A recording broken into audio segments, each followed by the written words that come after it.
Hi friends! Welcome back to the Project Return online classroom. I'm Miss Celia, and today, November 4th, is National Stress Awareness Day.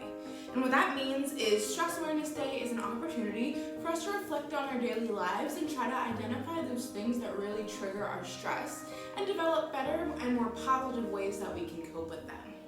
Stress is our body and our mind's natural response to demand and pressure, such as demands and pressures from work, school, or in our relationships with the individuals around us, or even traumatic events that do happen to us. Stress can have damaging effects on our physical and mental health.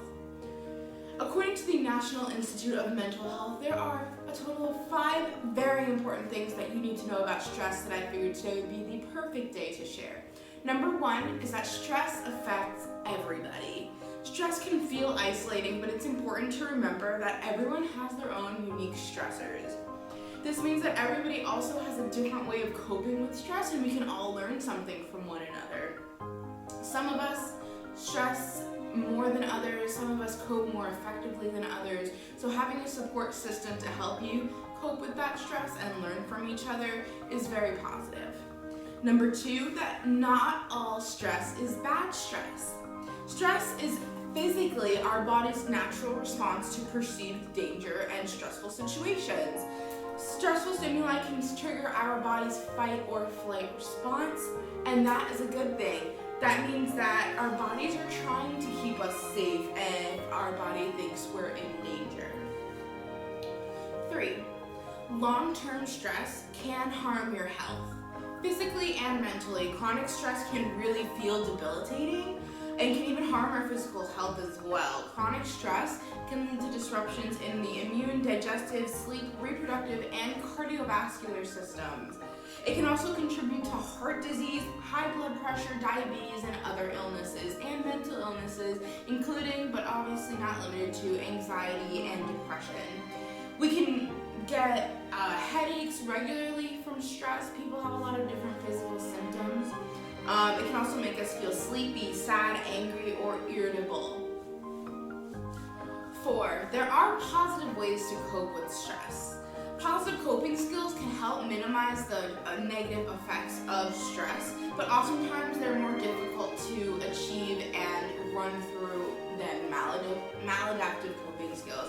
Maladaptive coping skills often have a short-term payoff, but long-term are more damaging, whereas positive coping skills oftentimes are harder in the short term, but long-term they have more positive benefits. Some positive coping skills for stress include taking care of your body. We feel better when we treat ourselves better, so that includes getting a full night's sleep, eating a healthy and balanced diet, and regularly exercising. Try meditating or taking a step back when you feel overwhelmed. Deep breathing also helps in the heat of a panic attack or a stress attack. I usually breathe in for 5, hold for 6 seconds, and then breathe out for 7. And this naturally slows our body's response because we have less oxygen intake, so it can't exert all of that energy. So deep breathing and meditation can help in the heat of a stress attack. Using your support system, like I mentioned, the people around you that are in your support system are there to help you and support you, so you might as well use them, and maybe you can get some advice from them or learn a thing or two about how to deal with that stress.